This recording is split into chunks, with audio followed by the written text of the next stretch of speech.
இன்னொரு விஷயத்தை முன்னதாகவே சொல்லிவிடுகிறேன். திரு விஜய் அவர்கள் மீது பெரிய அளவில் தனிப்பட்ட தாக்குதலை நடத்த திமுக தயாராகி கொண்டிருக்கு. ரொம்ப பர்சனல் அட்டாக் பண்றதுக்கு திமுக ஒரு ஏற்பாடுகளை செய்து கொண்டிருக்கிறார்கள். சவுக்கு சங்கர் பேசுவது அப்படிங்கிறது ஒரு முன்கூட்டியே சோர்ஸோட பேசுறாரு. அது ட்ராக்ஸ் என்னன்னு நமக்கு தெரியும். இப்போ அது பேசும்போது முன்கூட்டி இப்படி ஒரு விஷயத்தை அவர் சொல்லி வச்சுட்டு போயிருக்கிறாருன்ற போது இதை தாவேக்காவினர் கையில் இருக்குன்னு சொல்றேன் சார். ஏதாவது ஒரு விவசாயிகளுக்காக போராடி இருக்கீங்களா?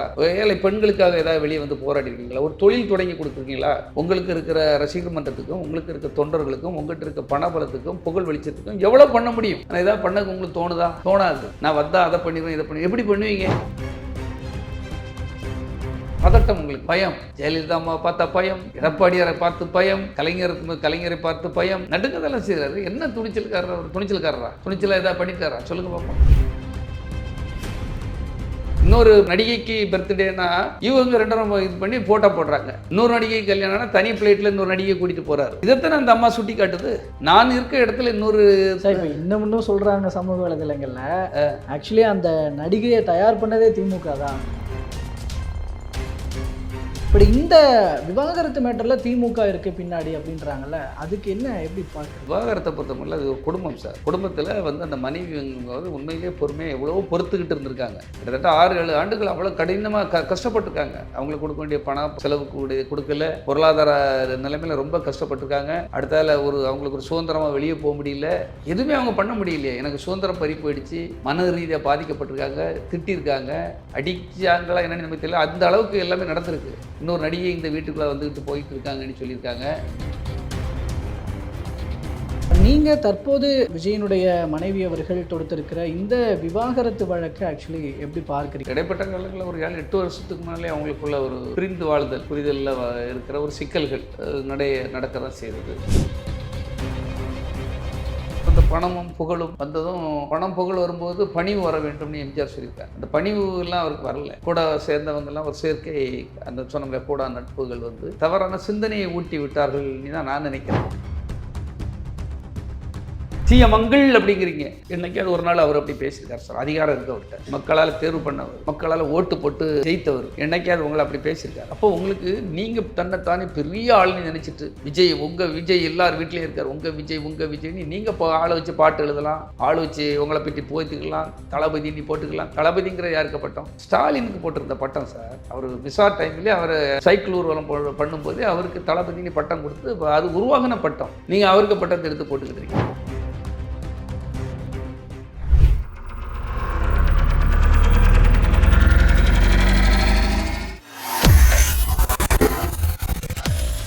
வேலை வேண்டுமா? ப்ளூ ஓஷன் இருக்கிறது.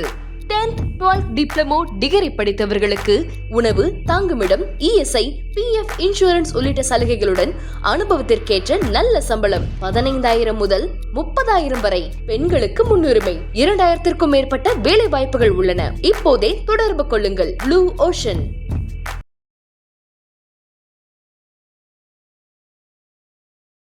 தமிழ் நேயர்கள் அனைவருக்கும் அன்பு வணக்கம். இன்றைய சிறப்பு நேர்காணலில் நம்மோடு இணைந்திருப்பவர் விஜயனுடைய முன்னாள் மேலாளரும் திமுகவினுடைய வர்த்தக அணியின் மாநில துணை செயலாளருமான திரு PT செல்வகுமார் அவர்கள். அவரிடம் தற்போது பேசுபொருளாக இருக்கிற விஜய் அவர்கள் குறித்தான பல்வேறு விஷயம் பற்றி பேச இருக்கிறோம்.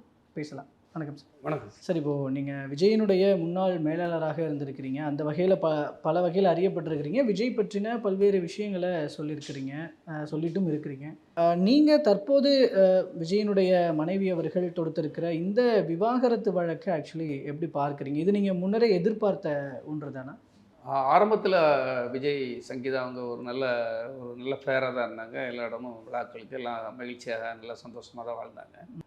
காலப்போக்கில் இந்த பழம் புளிக்குங்கிற கணக்கு மாதிரி தான் வந்திருக்குது. இது இடைப்பட்ட காலங்களில் ஒரு 7-8 வருஷத்துக்கு முன்னாலே அவங்களுக்குள்ள ஒரு பிரிந்து வாழ்தல், ஒரு புரிதலில் இருக்கிற ஒரு சிக்கல்கள் நடக்க தான் செய்யுது. அவங்கள பொறுத்த மட்டும் எல்லார்கிட்டையும் ஒரு அன்பாக இருக்கிற ஒரு பெண் தான் அவங்க. இன்னொரு நாட்டிலேருந்து வந்ததுனால அவங்களுக்கு ஒரு பணிவு இருந்தது. அந்த இலங்கை சிலாங்கில் அண்ணா எப்படி அண்ணா நல்லா இருக்கீங்களா அண்ணா அப்படி நல்ல அன்பாக தான் எல்லாருக்கிட்டையும் பேசுவாங்க. நம்மளும் பழகியிருக்கோம். அதான் சார், ஒரு எப்போவுமே கூடா நட்பு கேடாய் முடியும்னு ஒன்று இருக்குது. அதாவது ஒழுக்கம்ங்கிறது ஒரு மனிதனை எந்த இடத்துக்கும் கஷ்டப்படலாம் படுவாங்க, ஆனால் ஒழுக்கம் உயர்த்திடும் அப்படிம்பாங்க. ஒழுக்கம் தவறியவர்கள் வீழ்த்தப்படுவார்கள்ங்கிறதும் உண்மை. இப்போ விஜய் பொறுத்தமட்டில் ஒழுக்கம் கெட்டவர்கள் நிறைய பேர் அவர் கூட இணைந்து விட்டார். இல்லை அவர் சரியாக தான் இருந்தாரா? அதுக்கப்புறம் என்ன சார் ஒழுக்கம் அழுக்கம் ஒன்று சேரும்போது என்ன சார் ஆகும்? அது அவர் நல்லா சுத்தமாக இருக்கணும். அவர் சுத்தமாக அறகுறையில் இருந்தால் கூட அவங்க அப்பா நாங்கள்லாம் ரொம்ப தெளிவாக கொண்டு போயிட்டுருந்தோம். ரொம்ப கட்டமைப்பு, ஒழுக்கம், டைமிங், தேவையில்லாத விஷயங்களை தலையிடுறது கிடையாது. எல்லாமே ரொம்ப அழகாக தான் இருக்குது. எதுவும் நீங்கள் ஒரு புலி படத்துக்கு முன்னால நீங்கள் எதுவும் சொல்ல முடியாத. இது என்னென்னா நாங்கள் இருந்தும் செய்தும் கிழிச்சோம் அப்படின்னு சொல்கிறதுக்காக இல்லை, அதுக்காக கடின உழைப்புகள் மெனக்கட்டும் சார். ஒரு ரசீது பண்ணுறது கட்டமைப்புக்கு ஆரம்பத்தில் ஒரு சாதாரண எதனா ஒரு ஃபோட்டோ கூட போட மாட்டாங்க. இப்போ ஃபோட்டோஸ் தான் இப்போ மாதிரி டிஜிட்டல் அது இது வந்துச்சு. அப்போலாம் வெறும் ஃபோட்டோஸு தான் ஆஃபீஸாக கொண்டு கொடுக்கணும். அதை அவங்க போட மாட்டாங்க. அதுக்காக நம்ம ரொம்ப போராடணும். ஒரு ஸ்டில்ஸ் வரன்னா கூட அவ்வளோ கஷ்டப்படுவோம். அவ்வளோ கஷ்டப்பட்டு வளர்ந்து வருதுண்ணே. அவர் ஒரு நல்ல வந்திருக்கும்போது அவருக்கு இந்த பணமும் புகழும் வந்ததும், பணம் புகழ் வரும்போது பணிவு வர வேண்டும்னு எம்ஜிஆர் சொல்லியிருக்காங்க. அந்த பணிவுலாம் அவருக்கு வரல. கூட சேர்ந்தவங்கெல்லாம் ஒரு சேர்க்கை, அந்த சொன்ன கூடா நட்புகள் தவறானவர்கள் தவறான சிந்தனையில் வழி நடத்தி அவரை ஏதாவது வேறு இடத்துக்கு கொண்டு போயிடலான்னு நினச்சி தவறான சிந்தனையை ஊட்டி விட்டார்கள்னு தான் நான் நினைக்கிறேன். ஏன்னா நாங்கள் இருக்கிறவரை அவர் நல்லா அமைதியாக தான் இருந்தார். பிறருக்கு அதிகமாக செய்ய மாட்டாரே தவிர ஒன்றும் தவறுகள் நடக்கலை. ஆனால் இப்போ நிறைய தவறுகள் நடக்கிறதுக்கு காரணம் என்னென்னா அவருடைய சேர்க்கைகள், அவருக்கு கொடுக்குற ஐடியாக்கள் எல்லாமே பெரிய ஒரு ஆபத்தான பயணத்தை நோக்கி போகுதோன்னு எங்களுக்கெல்லாம் பயமாக இருக்கிறது.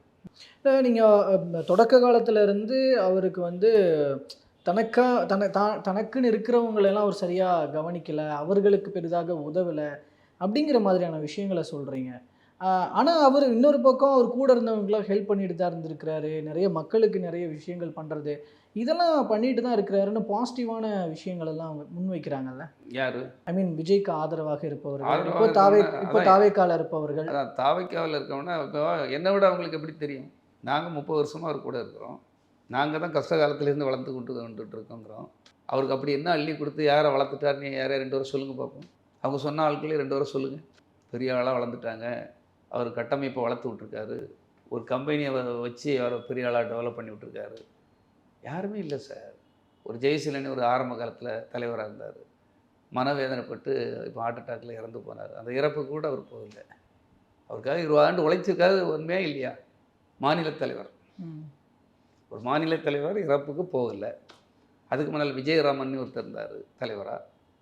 அவர் ஒரு டீ கடை வச்சிட்ருக்காரு. மனவேதனை நொந்து போய் பேசிகிட்டு இருக்காரு. நான் வெடிச்சிடும் சார் சீக்கிரத்தை அப்படிங்கிறாரு. இப்போ செல்வம்னு ஒரு பையன் உதவியாளர் தான். அவனுக்கு ஒரு ஆப்ரேஷனை இப்போ உயிருக்கு போராடுற டைமில் ஏதாவது ஒரு உதவி, மனுஷன் தானே சார். இந்த நேரத்தில் இவங்களுக்கு பண்ணால் வேறு யாருக்கு போய் பண்ணிட்டு போகிறாரு? பண்ணலை. கூடயே இருந்தார் இந்த ரவிராஜன் ஒருத்தர் மாநில செயலாளர். அவரை வேலை ஒரு தங்குக்கு இடம் கொடுத்துருந்தாங்க. அதுங்கிருந்தும் வக்கீல்கள் போலீஸை வச்சு துரத்தி விட்டு எவ்வளோ கஷ்டம் நினச்சி பாருங்கள் சார். குடும்பத்தை உதச்சி வெளியே தள்ளுற மாதிரி தானே, அடித்து வெளியே தள்ளுறீங்க. வேலையை பிடிங்கிறீங்க, வெளியே தள்ளாமல் எங்கே சார் போவான்? 30 ஆண்டுகள் உங்களுக்காக உழைச்சவன் எங்கே போவான்? அதேமாதிரி ஏசி குமார்னு ஒரு பையன். உங்களுக்கு இதை வேணாலும் ஸ்டிக்கர் அனுப்புறது, ஊராக எல்லா ரசிகர் மன்றத்துக்கும் பேர் போட்டு விடிய காலம் கோயம்பேடு மார்க்கெட்டில் போய் பஸ்ஸில் போடுறது, ட்ரெயினில் கொண்டு போடுறது எல்லாம் போட்டு அனுப்பி விட்டு பேர் நம்பர் நோட் பண்ணுறது இப்படி அந்த ரசிகர் மன்ற ஆரம்ப கால கட்டமைப்புக்கு உழைச்சவன் ஏசி குமார்னு ஒரு பையன், இணை செயலாளர். அவனையும் இதேமாதிரி தான் கரண்ட் சாக்கு வைக்க சொல்லி போலீஸை விட்டு, இல்லை வக்கீல்கள் உங்கள்கிட்ட பணம் இருக்குன்னு, அந்த பணத்தை 10 லட்ச ரூபா செலவாயிருக்குன்னு சொல்கிறாங்க. லாயருக்கு போலீஸுக்கு அவங்களுக்கும் இல்லை. இந்த 10 லட்ச ரூபாய் அவங்களுக்கு கொடுத்து சந்தோஷமாக ஒதுங்கி போங்க பண்ணி ஏன் சொல்லுக்கு உங்களுக்கு வணக்கம் வரும். அதுதான் பக்குவம் இல்லாமல் போயிடுச்சு. கோடா நட்பு, தவறான சிந்தனை கொண்டவர்கள், நெகட்டிவ் வைப்ரேஷன்ஸ். இவங்க சாபம்லாம் எப்படி சார் விடும்? ஏசி குமார்லாம் ஒரு வெளியூரில் உள்ள தஞ்சாவூர்லேருந்து அனாதையை பிழைக்க வந்த பையன் சார். இவரே நம்பி இருந்தான், அவங்க அப்பாவை நம்பி இவரை நம்பி. ஏதாவது ஒரு வாழ்க்கைக்கு விடிவு காலம் கிடைக்க வேண்டியதானே சார் எல்லாருக்கும் ஒரு உழைப்பாங்க கூட இருந்து. அவங்க கடைசியில் இப்படி அனாதையாக ஆக்கி அவங்க எங்கே போவாங்கன்னு நினச்சி பாருங்கள். அதெல்லாம் சிந்திக்கலை பார்த்தீங்களா? அப்போ அவரும் சிந்திக்கணும், இல்லை கூட இருக்கவங்க சிந்திக்க வைக்கணும். இப்போ நாங்களாம் இப்படி ஒன்று இருந்தால், இல்லை சார் அவன் பாவம் நம்ம கூட இருந்திருக்கான், அவன் எங்கே போவான், அவனுக்கும் ஒரு வாழ்க்கை இருக்கு இல்லையா, அவனுக்கு குடும்பம் இருக்கு இல்லையா. ஆரம்ப காலகட்டத்தில் உங்களை போல தான் அவருடைய தந்தையாரும் கைட் பண்ணியிருப்பார்ல, அவரும் இதெல்லாம் சொல்லலையா? யார்?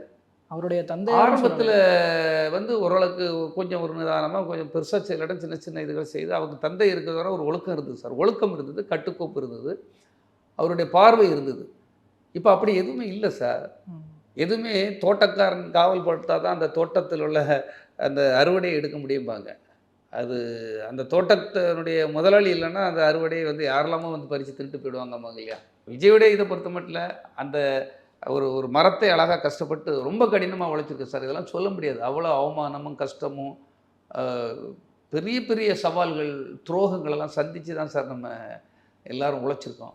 நமக்கும் ஒரு நல்ல இடம். இப்போ நானும் அதான் உழைச்சிருக்கேன் சார். நானும் சொல்கிறது எதுக்கு, நான் உழைச்சேன்னு சொல்லி அதுக்கு எதுக்கு தியேட்டர் கேட்குறேன். உண்மையிலே கஷ்டப்பட்டுருக்கேன் சார். என்ன நிலைமையில் இருந்தீங்கன்னு இன்றைக்கி என்ன நிலைமைக்கு வந்திருக்கீங்க. நாங்கள்லாம் இருந்தது உண்மை தானே, இல்லை நீ உங்களால் சொல்ல முடியுமா? அப்போ சர்வசாதாரணமாக அவங்க அப்பாவை தூக்கி எறிகிறாரு.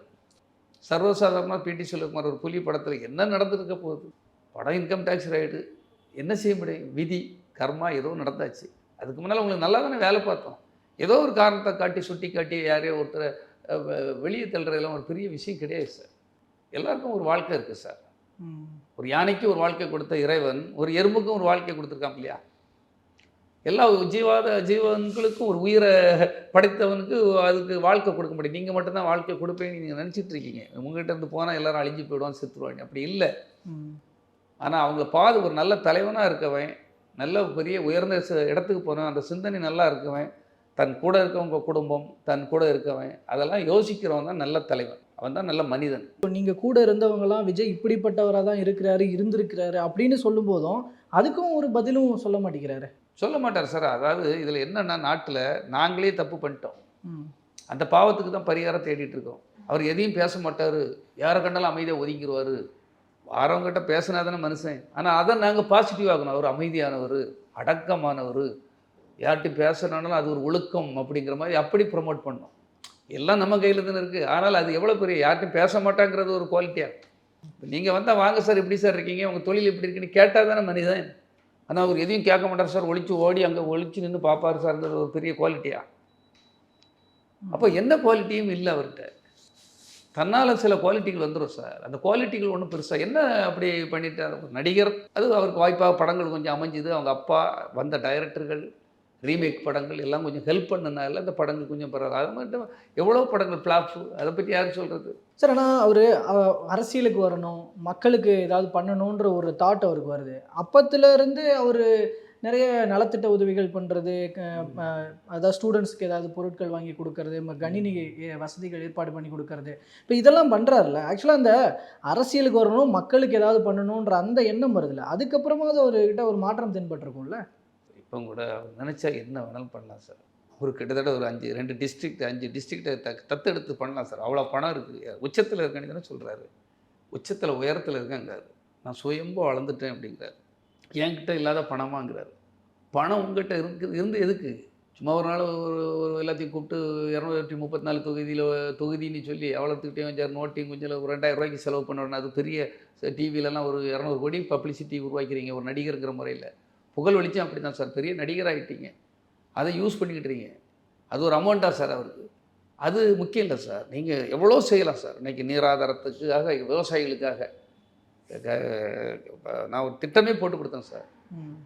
செங்கல்பட்டுலேருந்து கன்னியாகுமரி வர, சென்னை டு கன்னியாகுமரி வர அவ்வளோ கால்வாய்கள், சிறு கால்வாய், பெருங்கால்வாய்கள் அப்படியே எல்லாம் சுத்தப்படுத்தி கடைநடை மடைகளுக்கெல்லாம் தண்ணி போய் சேர்கிற மாதிரி ஒரு சுத்தம் பண்ணி கொடுப்போம் சார். விவசாயிகளுக்கு பெரிய பிரச்சனை. இந்த மாதிரி சிந்தனைகள் இருக்கணும் சார். விவசாய பிரச்சனைகள், பெண்களுக்கு தொழில் வாய்ப்புகள், படிக்கிற பிள்ளைகளுக்கு நல்லா படிக்க வைக்கிறது. ஏதோ பாஸ் ஆகிட்டாங்க, ஃபஸ்ட்டு செகண்டை வந்து அது ஒரு டமாராண்டிக்கிற மாதிரி, அதை வந்து ஏதோ இவரு படிக்க வச்சு பாஸ் ஆக வச்ச மாதிரி அதுக்கு ஒரு ப்ரைஸை கொடுத்து அவ்வளோத்தையும் ஃபோட்டோ எடுத்து, அது என்ன சார் பெரிய ஒரு உதவிகள்? இதனால் அவர் பெரிய உதவி சிந்தனையாளராக. பக்கா பிளான்ங்கிறது தெரியலையா அவங்களுக்கு? பிளான் பண்ணி செய்கிறது வேறு, மனசறிஞ்சு சிலருக்கு உதவி செய்து அவங்க வாழ்க்கையை உயர்த்துறது வேறு. நான் இப்போது வந்துட்டு இருக்கு இல்லைங்களா, இப்போது இந்த விவகாரம் மூலமாக இப்போ பேசு பொருள் ஆகிட்டு இருக்கிறதுன்றது, இந்த இடத்துல பின்னாடி திமுக வேலை செஞ்சுருக்கிறாங்க. இப்போது ஏன் இவ்வளோ நாளாக அவங்க பேசலையே, ஆனால் இப்போ தேர்தல் நெருக்கத்தில் வந்து பேசுகிறாங்கன்னா இந்த இடத்துல திமுகவோட ஏதோ ஒரு திட்டம் இருந்திருக்கு முன்னாடியே, அவங்க இப்போ அதை எக்ஸிக்யூட் பண்ணுறாங்கன்னு சமூக வலைதளங்களில் தாவேக்காவை சேர்ந்தவர்களும் இப்போ விஜய்க்கு ஆதரவானவர்களும் பேசுகிறாங்க. சார் இப்போ ஒரு ஐடி டீம், தப்பான ஐடி டீம் வச்சுருக்காங்க சார். ஃபேக் ஐடியெலாம் வச்சுட்டு இப்போ பண்ணுறது உங்களுக்கு தெரியாதெல்லாம் ஒன்றும் இல்லை. அதை வச்சுட்டு இந்த கமெண்ட் போடுறவங்கள வச்சு தப்பாக போடுறது. நேற்று கூட ஒரு ஆடியோ வெளியே வந்துகிட்டு இருக்குது, எல்லா இடமும் வந்துருக்கு. என்கிட்ட நிறைய விதமாக வந்துட்டுருக்கு. அவங்க ரூட்டாக ஏதோ ஒரு இது மூலமாக ஒருத்தர்கிட்ட பேசுகிறது, தலைவர் ரொம்ப அப்செட்டில் இருக்கார், இந்த விஷயத்த வந்து திமுக மேலே பழிய போடுங்க, கரூர் சம்பவத்துக்கு எப்படி போட்டீங்களோ அதே மாதிரி இதை போடுங்க, அதை போடுங்க, உங்களுக்கு தலைவர் நம்ம பணம் தரோம், உங்களை தலைவரை பார்க்கலாம், இப்படி அவங்கள அந்த மக்களை திசை திருப்புக்கு என்னெல்லாம் உண்டோ. இப்போ வாந்தி எடுத்தாலும் அதுக்கு காரணம் திமுக தான். அவருக்கு பேதி போகலைனாலும், பேதி போயிட்டாலும் போகலைனாலும் அதுக்கும் திமுக தான் காரணம்னு சொன்னால் எது எடுத்தாலும் திமுகனு காரணம்னு சொல்லிட்டு போயிடலாம். அவருக்கு மோசன் போகல என்ன செய்யறது அப்படின்னா அதுக்கு திமுக தான் காரணம்னு சொல்லிடலாமா? இதெல்லாம் என்ன காரணங்கள் சார்? எத்தனையோ ஆண்டுகள் உங்கள் கூட வாழ்ந்துருக்காங்க, 5-6 ஆண்டுகள் அவங்க ஒதுக்கப்பட்டிருக்கிறாங்க, கஷ்டத்தை அனுபவிச்சுட்டு இருக்காங்க. இதுக்கு திமுகவா காரணம்? அவங்க எவ்வளோ பொறுமைசாலியாக இருந்திருப்பாங்க சார். ஒரு நடிகை நேற்று எப்படி சார் ஃபைட் பண்ண முடியும் சொல்லுங்கள்? இந்த சமுதாயம் அப்படியா இருக்குது? எப்படி சார் அவங்க வெளியே வந்து போராடி நிற்க முடியும்? ஒரு பெண்கள் அவங்க சைட்லேருந்து யோசிக்கணும் வேண்டாமா? யார் மேலேயும் பழிய போடுறது என்ன வேண்டி இருக்குது? இப்போ நான் கூட பழிய போட்டு போகலாம், நான் இந்த வாழ்க்கைக்கு இந்த மாதிரி எனக்கு கஷ்டத்துக்கு காரணம் மோடி காரணம்னு சொல்லிட்டு போகலாம். யார் கேட்க போகிறார்? நான் சொல்லலாம், ஸ்டாலின் காரணம்னு சொல்லலாம். அது பழி போடுறது ஒரு பெரிய ஒரு விஷயமே கிடையாது சார். நியாயமாக உங்களுடைய உழைப்பில் நீங்கள் கரெக்டாக இருக்கீங்களா? உங்களுடைய உண்மையான அந்த பிறருக்கு செய்கிற அந்த செயல்பாடுகளை தெளிவாக இருக்கிறீங்களா? நீங்கள் எதாவது செய்கிறீங்களா? முதல்ல வெளியே வர்றீங்களா? ஒரு ப்ரெஸ்ஸுக்கு ஏதாவது உங்களால் ஒரு தைரியமாக பேட்டி கொடுக்க முடியுதா? ஒரு புள்ளி விவரங்கள் உங்கள் கையில் இருக்குதா? ஏதாவது ஒரு விவசாயிகளுக்காக போராடி இருக்கீங்களா? ஏழை பெண்களுக்காக ஏதாவது வெளியே வந்து போராடி இருக்கீங்களா? ஒரு தொழில் தொடங்கி கொடுத்துருக்கீங்களா? இப்போ நான் ஒரு சாதாரண யாரும் ஒரு 40 அரசு பள்ளிகள் எடுத்து அத்தனைக்கும் கட்டடங்கள் கட்டி கொடுத்துருக்கேன், வகுப்பறைகள், கலையரங்கங்கள்லையும். இப்போ சாதாரண என்னாலே பண்ண முடியும் போது உங்களால் எவ்வளோ பண்ண முடியும்? உங்களுக்கு இருக்கிற ரசிகர் மன்றத்துக்கும், உங்களுக்கு இருக்க தொண்டர்களுக்கும், உங்கள்கிட்ட இருக்க பணபலத்துக்கும், புகழ் வெளிச்சத்துக்கும் எவ்வளோ பண்ண முடியும்? ஆனால் ஏதாவது பண்ண உங்களுக்கு தோணுதா? தோணாது. நான் வந்தால் அதை பண்ணிடுவேன், இதை பண்ணுவேன். எப்படி பண்ணுவீங்க? நீங்கள் முதல்ல வெளியே வர முடியலையே உங்களால். ஏதாவது ஒரு விஷயத்துக்கு வெளியே வர முடியும். எல்லா ஒரு தலைவர்கள் போட்டாவ வரிசையாக போட வச்சுட்டு, வரிசை 5 தலைவர்கள் போட்டாவ. காமராஜரை வச்சா நாடரசு ஓட்டு வாங்கிடலாம், அஞ்சலம்மாவை வச்சா இந்த சமுதாயத்தை ஓட்டு வாங்கிடலாம், பெரியாரை வச்சா மத நம்பிக்கையிட்ட அந்த ஓட்டுகளை வாங்கலாம், அண்ணாதுரை போட்டால் இவங்க ஓட்டை வாங்கிடலாம். இது என்ன சார் கணக்கு? இதாக மாற்று அரசியல்? நீ ஆளாக நின்று இறங்கி செய்யுங்க சார். செய்யக்கு உங்களுக்கு நல்ல பலம் தந்திருக்கான் ஆள், பணம் இருக்குது, எல்லாம் இருக்குது. ஆனால் நீங்கள் செய்ய மாட்டீங்க. இல்லை, அவருக்கு அரசியல் புரிதல் இருக்குன்னு தானே தாவேக்காவினர்லாம் சொல்கிறாங்க. அவர் அவ்வளோ பக்காவாக கவனிக்கிறாரு, அவர் ஒவ்வொரு விஷயத்தையும் பக்காவாக பிளான் பண்ணி தான் பண்ணுறாரு. இப்போ ஏன் வெளியில் வந்து பேச மாட்டேங்கிறாரு அப்படின்னா, இங்கே இருக்கிற ஊடகங்கள் திமுகவினுடைய கைக்கூலிகளாக இருக்குது, அவங்களெல்லாம் இப்படி தான் ஹேண்டில் பண்ண வேண்டியிருக்கு அப்படின்றாங்கல்ல. நீ எந்த கைக்கூலியாக கூட இருக்கட்டும் சார், அவன் எந்த வேற்று கிரகத்திலிருந்து கூட வரட்டும் சார், நீ வீராதி வீரன் இல்லையா, சூராதி சூரன் இல்லையா, நீ எதை வேணாலும் அடிப்பேங்கிறீ. ஏன் எடுத்து ஒரு பத்திரிகையாளர்களை எடுத்து உங்களுக்கு பேட்டி கொடுக்க முடியாதா? அவர் ஏற்கனவே பேட்டிலாம் கொடுத்தவர். எங்கே கொடுத்தாரு? அந்த ப்ரெஸ் மீட்டில் முன்னாடிலாம் பழையதில். நான் இப்போ ஏன் பேட்டி கொடுக்க மாட்டார்னு கேட்குறேன். பேட்டி கொடுங்க சார், உங்களுக்கு உரிமை இருக்குது. யார் உங்களை வந்து கடிச்சு இந்த பூதங்களா பத்திரிகையாளர்கள்லாம்? அப்படி கிடையாது. கொடுத்தா நீங்கள் சொல்கிறது அழகாக கொடுக்க. உங்கள்கிட்ட அந்த பாயிண்ட் இதை கொடுக்க முடியுமா? பதட்டம் உங்களுக்கு, பயம். ஜெயலலிதா அம்மா பார்த்தா பயம், எடப்பாடியாரை பார்த்து பயம், கலைஞரை பார்த்து பயம், நடுங்கதெல்லாம் செய்கிறாரு. என்ன துணிச்சல்காரர்? ஒரு துணிச்சல்காரரா? துணிச்சலாக எதாவது பண்ணிட்டாரா? சொல்லுங்கள் பார்ப்போம். இந்த சொசைட்டிக்காக ஏதாவது போராட்டம் பண்ணியோ, இல்லை ஏதாவது ஒரு விலைவாசிக்கு எதிராகவோ, இன்னும் இப்போ மத்திய அரசுலேருந்து உங்களுக்கு இந்த மெட்ரோ ரயிலுக்கு கோயம்புத்தூர் மதுரைக்கு தரமாட்டேங்கிறாங்க. அதுக்கு எதிராக எதாவது பேசிக்கிடுவாரா? நமக்கு வர வேண்டிய கல்வி நிதியே தரல, கல்வி நிதியை கொடுங்க அப்படின்ட்டு சொல்லி மோடி அவர்களே அப்படின்னு சொல்லி விடுவாரா? சிஎம் சார் நம்ம பிஎம் சார் எங்களுக்குள்ள எங்கள் நாட்டுக்குள்ளே எங்கள் தமிழர்களுக்கான நிதியை தாருங்கள்னு கேட்க முடியுதா? கட்டண குறைவு ஏதாவது குறைங்கன்ட்டு ஏதாவது சொல்ல முடியுமா? சுங்க கட்டணங்கள் அந்த கட்டணம் உயர்த்திக்கிட்டே இருக்காங்க, ஏதாவது குறைங்கன்னு ஏதாவது அவரால் சொல்ல முடியுமா? நீட்டு பிரச்சனை இப்படி இருக்குது, நீட்டுக்காக எதிராக பேசணுன்னாரு, ஏதாவது பேச முடியுதா? அரசியல் தளத்தில் தாவேக்கா கிட்ட, விஜய் கிட்ட இருக்கிற தவறுகளாக திமுக இதை சுட்டி காட்டுறீங்க. ஓகே, அது தவறு இல்லை. அண்ட் அது தாவேக்காவினர் அதுக்கு உரிய பதில் கொடுக்க வேண்டும், விஜய் பேசியாக வேண்டும். பட் இந்த விவாகரத்து மேட்டரில் திமுக இருக்கு பின்னாடி அப்படின்றாங்கல்ல, அதுக்கு என்ன எப்படி பார்க்குறது? விவாகரத்தை பொறுத்தவரையில் அது ஒரு குடும்பம் சார். அந்த குடும்பத்தில் வந்து அந்த மனைவி உண்மையிலேயே பொறுமையாக எவ்வளவோ பொறுத்துக்கிட்டு இருந்திருக்காங்க.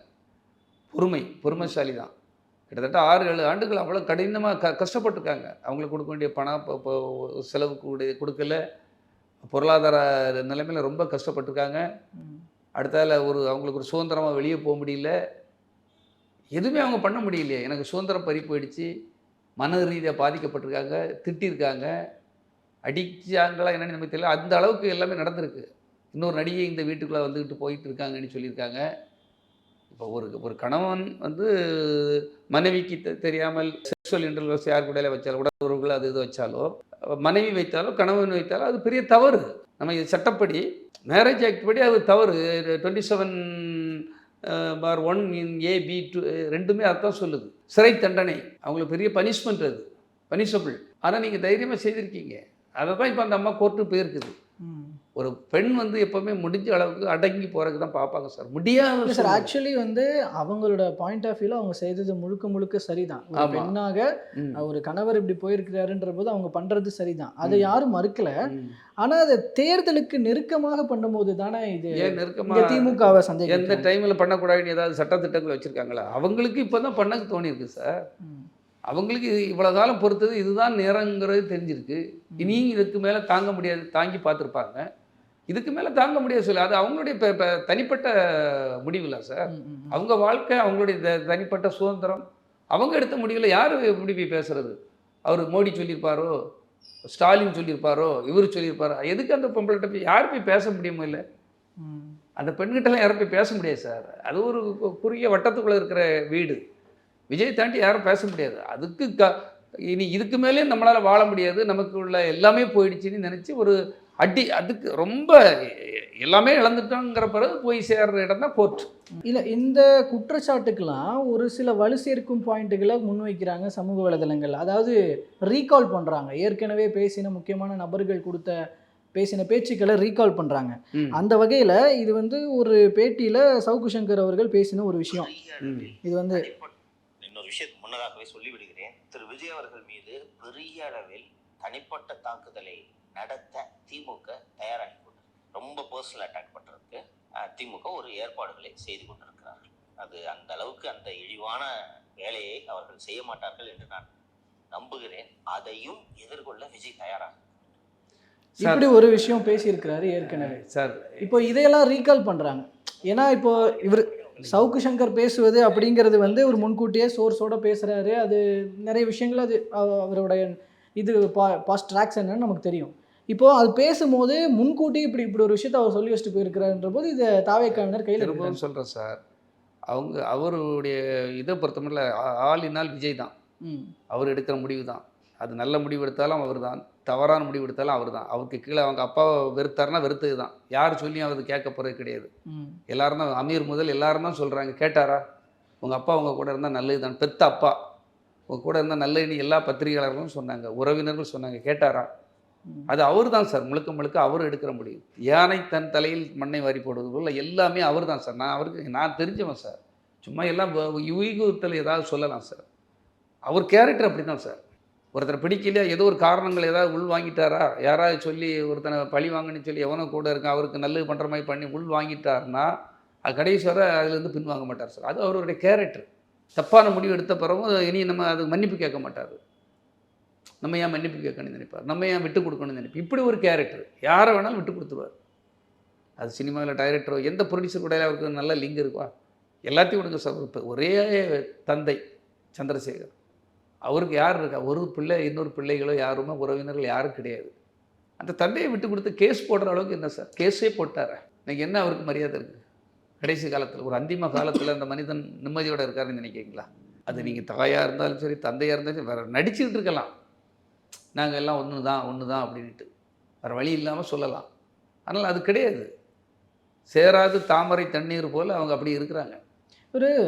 அவங்க மனைவி அவர்கள், விஜய் அவர்களுடைய மனைவி. இல்லை, நான் இதை எதுக்கு சொல்கிறேன்னா, இல்லை ஒரு நிமிஷம் சொல்லிடுறேன். இதே போல தான் அவங்க மனைவி விஷயத்துக்குள்ளே யாரையா உள்ளே விடுவாரா? அவங்களுக்குன்னு தனி பங்களா வீடு அங்கே அப்படி ஒன்றும் போகக்கூடிய அளவுக்கு யாரும் உள்ளுக்குள்ளே நுழைஞ்சி அதுக்குள்ளே போய் அதை பண்ணியிருப்பாங்களோ இவங்க செய்திருப்பாங்களோ, அப்படி கிடையவே கிடையாது. இன்ஃப்ளூயன்ஸ் பண்ணியிருக்க முடியாது, யாராலையும் அங்கே உள்ள நுழைய முடியாது சார். அந்த பெண்ணு அப்படிப்பட்ட ஒரு முட்டாள் பெண்ணும் கிடையாது, யார் சொல்லி கேட்குற அளவுக்கு. அது ஒரு குடும்ப உறவுகளில் இருக்கிற சிக்கல்கள் தலைக்கு மேலே போயாச்சு. அது அழகாக சொல்லியிருக்கு. என்னுடைய இடத்துல இருந்து நானும் அவரும் போய் பங்கு பெறக்கூடிய ஒரு ஃபங்க்ஷனில் அவங்க இன்னொரு நடிகை கூட்டிகிட்டு போய் அங்கே ஃபங்க்ஷன் போட்டால் அதுக்கு பேர் என்னன்னு அவர் கேட்குறா. இது உண்மை தானே, நியாயம் தானே? இதில் யார் உள்ளே வர முடியும், நுழைய முடியும்? இன்னொரு ஒரு நடிகைக்கு பர்த்டேனா இவங்க ரெண்டரும் இது பண்ணி ஃபோட்டோ போடுறாங்க. இன்னொரு நடிகை கல்யாணம்னா தனி பிளேட்டில் இன்னொரு நடிகை கூட்டிகிட்டு போகிறாரு. இதைத்தானே அந்த அம்மா சுட்டி காட்டுது. நான் இருக்க இடத்துல இன்னொரு சார் இப்போ இன்னும் சொல்றாங்க சமூக வலைதளங்கள்ல ஆக்சுவலி அந்த நடிகையை தயார் பண்ணதே திமுக தான், விஜய் எந்த கூட நடிகை? பழக வைத்ததே திமுக. அதான் எதை வேணாலும் சொல்லலாம் சார், ம். என்ன வேணாலும் சொல்லலாம். பழக வைக்கிறது திமுக, அது திமுக தான் சொல்லலாம். பாத்ரூம் போக முடியலனாலும் அதுக்கு காரணம் திமுக. அவங்களுக்கு ஒரு வயிற்றுவலி வந்துட்டு அதுக்கு காரணம் திமுக. பழி போடுறது வந்து ஈஸி சார். ம். என்ன வேணாலும் உங்களை சொல்லலாம், உங்களையும் சொல்லலாம்ல. அது அப்படி கிடையாது சார். உன் மனைவி உன் கண்ட்ரோலில் வைக்க தெரியலன்னா அப்போ நீ ஒழுங்கான சரி பழியை போடுறல்ல, அப்போ உன் மனைவி நீ சரியில்லையா பழக வைக்க காரணம்? அப்போ நீ இப்போ சபல கேஸா? அவங்களே ஏதோ திட்டம் போட்டு பழக வந்தால் நீ ஏன் பழகுற? நீ பழகக்கூடாதுல்ல? அப்படியே வரும். அப்போ தவறு எங்கே இருக்குது? நீ ஒழுக்கமாக இருந்தால் அந்த ஏன் பழக போகிற? அந்த இரும்பும் காந்தமும் இணையணும்னா ரெண்டும் சேர்ந்தால் தான் இணைய முடியும். நீ உத்தம புத்திரனாக இருந்தால் அது அவன் சொன்னாலும் நீ கிட்ட இணைய முடியாது. எப்படி ஃப்ரெண்ட்ஷிப் ஆக முடியும்? ம். நீயும் அதை விரும்புகிறாய் என்பது தான் உண்மை. ஒரு ஆணை மீறி யாரும் உள்ள நுழைஞ்சு வந்து அப்படிலாம் பண்ணிட முடியாது சார். இந்த ஒரு பிரச்சனை இப்போ தேர்தல் நேரத்தில் அவருக்கு ஒரு பெரிய பின்னடைவை கொடுக்கும்னு நினைக்கிறீங்களா? இது வரலாட்டம் அவருக்கு பின்னடைவு தான். ம். இது வந்தால் பெரும் பின்னடைவு. இது வரலாட்டம் பின்னடைவு. இல்ல, ஆனா இது பெரிதாக கை கொடுக்க போறதில்லை அப்படின்னு ஒரு பக்கம் சொல்றாங்கல்ல. இப்போ இதுக்கு முன்னாடியே இப்போ கலைஞர் இருக்கட்டும், ஏன் இப்போ இருக்க முதல்வர் ஸ்டாலினா இருக்கட்டும், எம்ஜிஆரா இருக்கட்டும், முன்னாடி இருந்த பல பேருக்கு இந்த மாதிரியான குற்றச்சாட்டுகள், நிறைய விஷயங்கள்லாம் பெண்கள் தொடர்பு இதெல்லாம் பேசப்பட்ட ஒரு சார் விஷயம் தானே. பெண்கள் தொடர்புனா யார்? இப்போ நான் என்ன சொல்ல, மு.க. ஸ்டாலின் மனைவியை விட்டுட்டு வேற ஒருத்தர் கூட போயிட்டாங்களா இன்னைக்காவது? இல்ல அப்படி மனைவி கிடையாது. அதுக்கு நான் முன்னாடி கேட்குறதெல்லாம் சொல்கிறேன். மனைவியை கூட்டிகிட்டு வராமல் வேற ஏதாவது யாரையா கூட்டிட்டு வந்திருக்காரா? கலைஞர் அவர் மனைவியை கூட்டிகிட்டு வராமல் தயாளம்மாளை தவிர வேற யாரையா கூட்டிட்டு வந்திருக்காரா? ம். இவர் எம்ஜிஆர் வந்து ஜானகி அம்மாளை தவிர வேற யாரையா கூட்டிட்டு வந்திருக்காங்களா? விஜயகாந்த் அவர்கள் பிரேமலதாவை தவிர வேற யாரையா கூப்பிட்டு வந்திருக்காங்களா? சிவாஜி கணேசன் அவர்கள் கமலாம்மாளை தவிர வேற யாரையா கூப்பிட்டு வந்திருக்காங்களா? ரஜினிகாந்த் அவர்கள் லதாவை தவிர வேற யாரையா கூப்பிட்டு வந்திருக்காங்க? சார் எல்லாருமே ஒரு ஒரு கல்ச்சர் பயன்படுத்துவாங்க சார். நீ நம்மளை என்ன பண்ணிடுவாங்க, நம்ம பணமும் புகழும் உச்சத்துக்கு வந்துட்டு அப்படின்னுட்டு நீங்கள் போதையில் ஆடுறீங்க. அப்படி நான் உச்சத்தில் இருக்கிறேன் அப்படிங்கிறீங்க. சிஎம் சார் அப்படிங்கிறீங்க கோவத்தில். எதுக்கு அவர் என்னைக்கா உங்களை அப்படி பேசியிருக்காரா? ம். சிஎம் அங்கிள் அப்படிங்கிறீங்க. என்னைக்காவது ஒரு நாள் அவர் அப்படி பேசியிருக்காரு சார்? அதிகாரம் இருக்கு அவர்கிட்ட. மக்களால் தேர்வு பண்ணவர், மக்களால் ஓட்டு போட்டு ஜெயித்தவர். என்னைக்காவது உங்களை அப்படி பேசியிருக்காரா? அப்போ உங்களுக்கு நீங்கள் தன்னைத்தானே பெரிய ஆளுன்னு நினச்சிட்டு விஜய் எல்லார் வீட்லேயும் இருக்கார், உங்கள் விஜய்னு நீங்கள் இப்போ ஆளை வச்சு பாட்டு எழுதலாம், ஆள் வச்சு உங்களை பற்றி போய்த்துக்கலாம், தளபதி நீ போட்டுக்கலாம். தளபதிங்கிற யாருக்கு பட்டம்? ஸ்டாலினுக்கு போட்டிருந்த பட்டம் சார். அவர் மிசார் டைம்லேயே அவர் சைக்கிள் ஊர்வலம் பண்ணும்போதே அவருக்கு தளபதினு பட்டம் கொடுத்து இப்போ அது உருவாகின பட்டம். நீங்கள் அவருக்கு பட்டத்தை எடுத்து போட்டுக்கிட்டுறீங்க. எல்லாமே உள்டாக தானே. காமராஜர் கொள்கை எடுத்துக்கிட்டுறீங்க, இவர் கொள்கை எடுத்துக்கிட்டீங்க, அஞ்சலம்மாள் கொஞ்சம் எடுத்துக்கிட்டுறீங்க, இங்கே பார்த்தா பெரியார் கொள்கை எடுத்துக்கிட்டுறீங்க, அண்ணா கொள்கை எடுத்துக்கிட்டு, எம்ஜிஆர் கொள்கை எல்லாம் மிக்ஸ் போட்டு வரவல் மாதிரி போட்டு அதை இதையே போட்டு பண்ணி நீங்கள் ஏதோ ஒன்று பண்ணணும்னு நினைக்கிறீங்க. உங்களுக்கு சுயமாக எதுவுமே பண்ண தெரியாதா? இது என்னுடைய ஸ்டைல், இதை நான் பண்ணுறேன், இதை நான் பண்ணி காட்டுவேன், இளைஞர்களுக்காக அதை பண்ணுவேன், மாணவர்களுக்காக இதை பண்ணுவேன், நான் பண்ணி காட்டுறேன்னு சொல்லி இப்போ இறங்கி பண்ணலாம், பண்ண முடியும். ஆனால் நீங்கள் எதுவும் செய்ய மாட்டீங்க. நான் ஆட்சிக்கு வந்த பிறகு தான் பண்ணுவாங்க, அதுவரை ஒன்றும் பண்ண மாட்டேன். இப்போது நீங்கள் இந்த மாதிரியான குற்றச்சாட்டுகள் எவ்வளோதான் வந்தாலும் கூட இது வந்து ஒவ்வொரு அவதூறு. இப்போ கரூர் விவகாரத்திலிருந்து அடுத்தடுத்து நிறைய பிரச்சனைகள் விஜய்க்கு கொடுக்கப்பட்டு கொண்டே இருக்கிறது. அந்த வரிசையில் தான் இதுவும் ஒரு பிரச்சனையாக நம்ம பார்க்கணும். இந்த இடத்துலையும் நம்ம வந்து விஜயோடு துணை நிற்கணும்னு தான் அவருடைய தொண்டர்கள், ரசிகர்கள் எல்லாருமே இப்போது பேசிகிட்டு இருக்கிறாங்க. சமூக வலைதளங்களில் நம்ம பார்க்க முடியுது. வி ஸ்டாண்ட் வித் விஜய்ன்னு சொல்லி ஹேஷ்டேக் போட்டு ட்ரெண்ட் பண்ணுறாங்க. ஸோ நீங்கள் என்னதான் பண்ணாலும் அவருக்கான ஆதரவுன்றது இருந்துகிட்டே தான் இருக்குது. இன்னும் சொல்ல போனால் ஆதரவு இன்னும் பெருகிட்டு இருக்கு அப்படின்னு தானே சொல்கிறாங்க. இன்னும் சொல்கிறேன் சார், அவங்களுக்கு என்ன சொல்லிக்கணும்? ஓட்டு வரும்போது அந்த மனசாட்சிப்படி அந்த ஆத்மாக்கள், அதாவது இன்னைக்கு 42 உயிர்கள் உங்களுடைய திட்டமிடல் குளறுபடிகளால் நீங்கள் 12 மணிக்கு வருவேன்னு சொல்லிட்டு 1 மணிக்கு வரல, 2 மணிக்கு வரல, 7 மணிக்கு வாரீங்க. கிட்டத்தட்ட 10 மணி நேரம் தாமதப்படுத்தி வாரீங்க. நீங்கள் செய்த தப்பு. இந்த கூட்ட நெரிசல் அதிகமாக வேணும்னு நீங்கள் ஏதோ ஒரு பிளான் பண்ணுறீங்க. உங்களுடைய குறுக்கு புத்திகள், உங்களுடைய தவறான சிந்தனைகளில் அந்த 42 பேர் அன்றைக்கி இறக்குறாங்க. இறந்த பிறகு கூட அது என்னுடைய தமிழ் உயிர் இல்லையா, என்னை பார்க்க வந்த உயிர் இல்லையா, என் சொந்த பந்தம் இல்லையான்னு நின்று அங்கே நிற்க முடியல. பதறி அடிச்சுட்டு 100 மைல் ஸ்பீடில் ஓடிங்க. இப்போ பெட்டரியில் அடிக்கிற மாதிரி அடிச்சுட்டு ஓடுறீங்க. அதுக்கப்புறமா அடுத்த நாளாக வந்து நம்மளை நம்பி வந்தவங்க வந்து இறந்து போயிட்டாங்க. அங்கே ஒரு விபத்து நடந்துச்சு, சரி இறந்து போயிட்டாங்க. அங்கே இருந்து நம்ம பார்க்கணும், வாங்க எல்லோரும் வாங்க, ஒவ்வொரு வீட்டுக்கு போங்க, செய்யுங்க, அவங்களுக்கு உதவி செய்யுங்க. அங்கே நிற்க முடிஞ்சுதா? நீங்களும் நிற்கலை, உங்கள் கூட இருக்கவங்களையும் நிற்க வைக்கலை. 15 நாள் கழித்து நீங்கள் எதை வேணாலும் பேசலாம். உங்களுக்குன்னு ஒரு ஐடி டீமை ரெடி பண்ணுறீங்க. இது ஐடி டீம் ரெடி பண்ண முடியாதா? 120 பேர் வேலை பார்க்குறாங்கன்னு கேள்விப்பட்டேன். தப்பான நியூஸ்கள் போடுறதுக்கு, தப்பாக கமெண்ட் போடுறதுக்கு, கவுண்டர் கொடுக்கறதுக்கு, சாதாரண அப்பாவி பாவங்கள் ஏதாவது பெண்கள் பேட்டி கொடுத்தா அவங்களுக்கு அவ்வளோ கேவலமான கமெண்ட் கொடுக்கறதுக்கு, இதுக்கு ஆட்கள் வச்சு வேலை பார்க்குறீங்க. இது என்ன பெரிய விஷயமா சார்? இப்போ அந்த பெண் வந்து ஸ்டாண்ட் வித்து அவ பேர் என்ன சங்கீதானி போட, அந்த பெண்ணுக்கு ஆள் கிடையாது. அதுக்கு ஐடி டீம் இருக்குதா? உனக்கு ஐடி டீம் இருக்குது, பணம் இருக்குது, அதிகாரம் இருக்குது, நான் உச்சத்தில் இருக்கேன், ரசிகர்கள் இருக்காங்க, அதனால் உங்களுக்கு பண்ணலாம். ஆனால் அது நிரந்தரம் இல்லை. ஒழுக்கம் இல்லாத இடத்திலும் உண்மை இல்லாத இடத்திலும் எந்த ஒரு நல்ல தேவதைகளும் உள்ளே வர மாட்டாங்க. துஷ்ட தேவதைகள் தான் வருவாங்க. அவங்களுக்கு வெகு விரைவில் காலம் பாடம் சொல்லி கொடுக்கும். இன்னைக்கு மனுஷன் விட்டுடலாம், இன்றைக்கி நடக்கிற நீங்கள் இங்கே எதில் வேணாலும் எப்படி வேணாலும் லாயர்களை வச்சுருக்கலாம், ஆடியாட்கள் வச்சுருக்கலாம், நீங்கள் உங்கள் கூட பெரிய இந்த ஐடி டீம் வச்சுருக்கலாம், இவங்களை வச்சு நீங்கள் எப்படி வேணாலும் தப்பிச்சுக்கலாம். ஆனால் கர்மா நீ ஒன்று இருக்குது, காலம் என்று ஒன்று இருக்குது. அந்த காலம் உங்களை கண்டிப்பாக தண்டிக்காமல் விடாது. நீங்கள் செய்த பாவங்களுக்கும் நீங்கள் செய்த தவறுகளுக்கும் கண்டிப்பாக தண்டனை கண்டிப்பாக அனுபவித்தே தீர்கள். ஏன்னா நீங்கள் மனைவிக்கு தப்பு பண்ணியிருக்கீங்க, பெத்த அப்பா அம்மாவுக்கு தப்பு பண்ணியிருக்கீங்க, உங்கள் கூட உண்மையாக உழைத்தவர்களுக்கு தப்பு பண்ணியிருக்கீங்க, உங்களை வச்சு படம் எடுத்த தயாரிப்பாளர்களுக்கு தப்பு பண்ணியிருக்கீங்க, உங்களை வைத்து படம் இயக்கிய டைரக்டர்களுக்கு எந்த இதுவுமே செய்யலை, அவங்க நல்லது கிட்டது இதுக்குமே நீங்கள் போகலை, யாருடைய வளர்ச்சிக்கும் நீங்கள் உதவலை. உங்களுக்கு எப்படி எல்லாமே நல்லது நடக்கும்? இன்றைக்கி நீங்கள் வளர்ந்துருக்கலாம், ஆனால் அந்த வளர்ச்சி நிரந்தரம் கிடையாது. எல்லாரும் வளரலாம் சார், அதாவது நிரந்தர வளர்ச்சிங்கிறது வேற. ஏதோ ஒரு ஃப்ளூக்கில் எல்லாரும் ஏதோ ஒரு சப்போர்ட்டில் வளர்ந்து அவங்க நிற்கிறது வேற சார். அந்த வெற்றி எப்போவுமே நிரந்தரம் இல்லை என்பது என்னுடைய கருத்து.